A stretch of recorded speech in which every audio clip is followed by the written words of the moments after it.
Hi guys, welcome to my game review on Raid Shadow Legends. So Raid as Shadow Legends is a dark fantasy RPG, and it is free to play. So it's very beginner friendly. So it walks you through a basic tutorial on how to play the game. So you command a champions. These champions can be attained by varying means. These means consist of getting them from campaign battles. So each campaign zone has a slim chance of dropping one.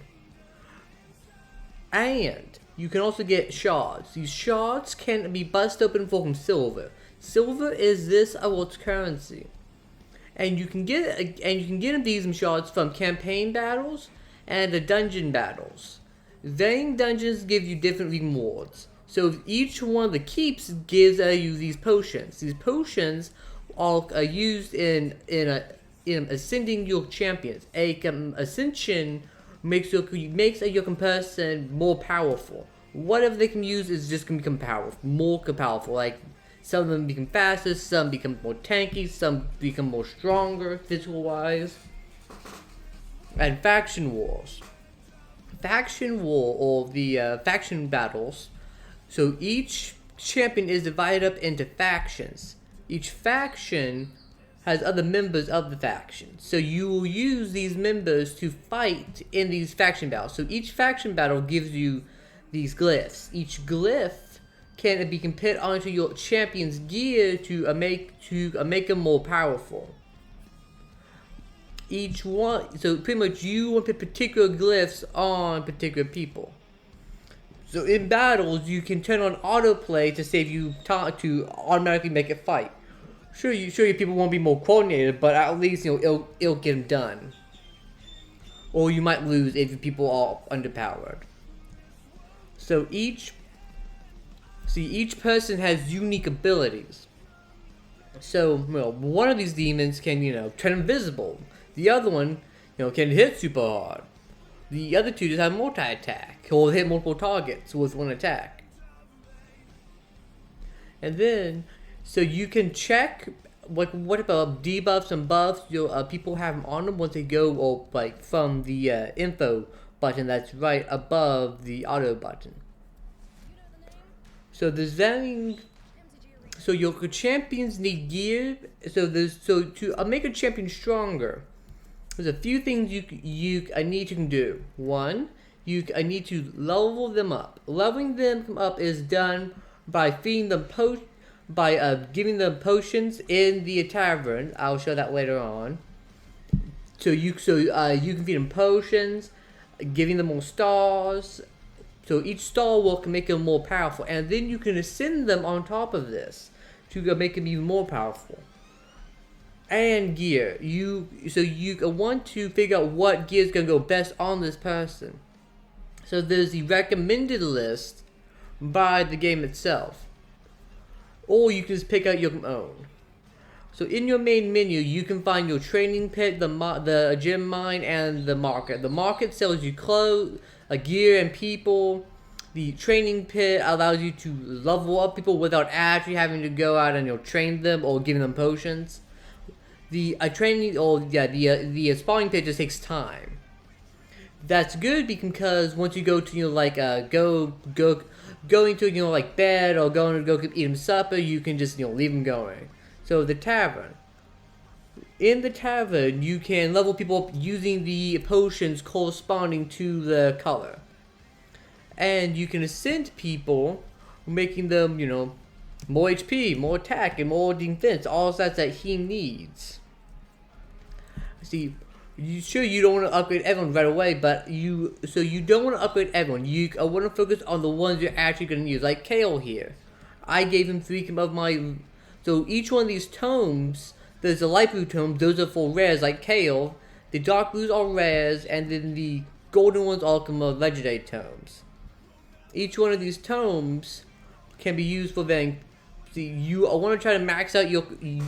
If you max out the champions, your level, stars, and then ascension, and then ascended stars, And then the skills, the champion's gonna be pretty powerful, but you still want to put on gear. Gear is one of the more important things, and you can upgrade the champion's rank, meaning that's how you get the stars up. Meaning, let's say I combine some of these, common and uncommon champions that I'm not planning on actually using. See, now this person became 3 stars, and then I come over here, I combine another one. See, I train up, lower level people to become pretty much, in a sense, food. So you can use champions or you can use chickens. Personally, I just use champions just because it's easier to get. Chickens are given out as rewards. Normally normally you don't get many of them. So you could really want to save as many of them as possible. And see, now I'm feeding this person, 3 more of my champions, but not my chickens. See, if you really want to get something done, then using chickens, but you should always use your people first if you have spare people that you can get rid of. See, Gaelic here, I want to take him up to 5, so I'm using 2 good champions and 2 chickens because I want to get them done. I don't want to sit around for a few more hours grinding up more among people. So now since Gaelic's all 5 stars. Now I'm gonna go see a clan boss. So in arena here, see you pick out a opponent, and then you begin battering them. So you can do this like manually playing it, or you can just do it automatically by hitting the auto button. Personally, I just hit on the auto button just because I don't feel like doing it manually. So you want to build a PvP team and a team for campaign. Because your PvP team and your campaign team are going to be totally different. They all need different things to be successful. See, Apothecary, that's the elf guy that I just put speed on my people. Speed makes you go faster, meaning then you can get to attack first. Attacking first, so you really want to try to climb up the climbing up the arena ranks are very important because you'll get lots of good gear from the weekly, given rewards. And the follow program. I don't know if they fixed it yet or not, but it used to not work properly.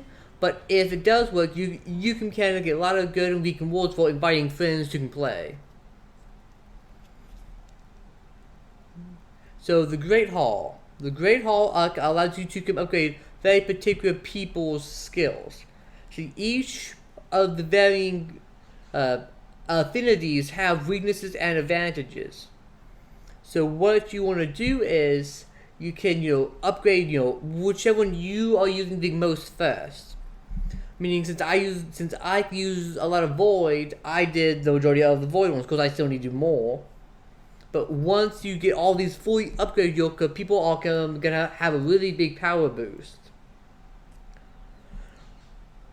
So see so this is the faction index.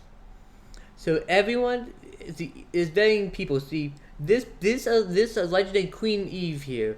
Queen Eve is a very powerful champion. If let's say you can get her, make sure to train her up and use her. She is a great campaign farmer.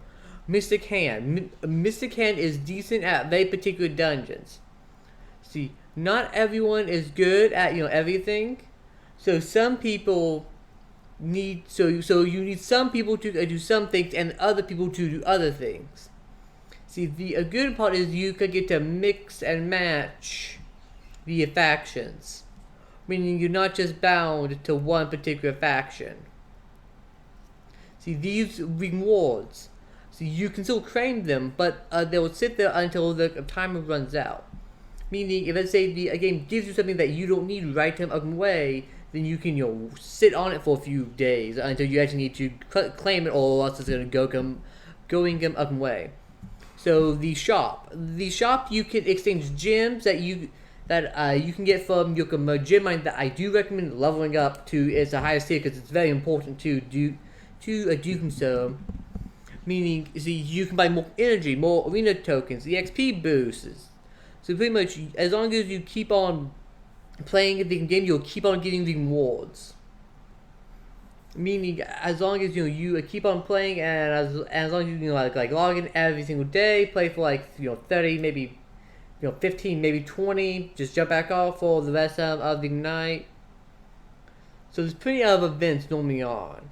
See, the training events. See, by ascending champions or by leveling up champions, you get these points.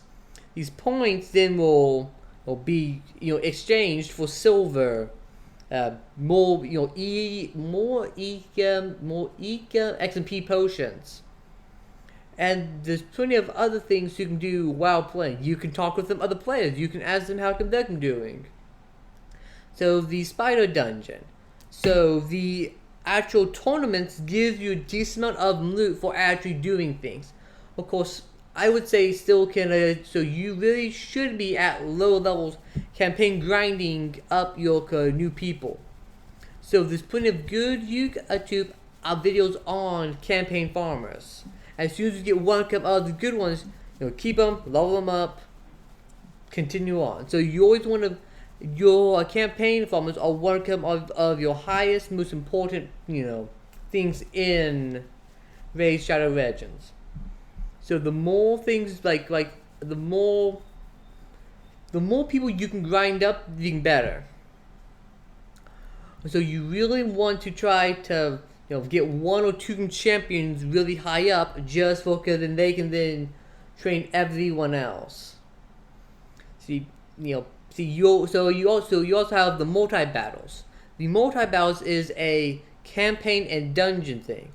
So in doing so, you can set it up to automatically farm for a unlimited amount of for a set amount of times left. So guys, I can hope y'all are liking this kind of content, guys. Please like and sub and have a good day.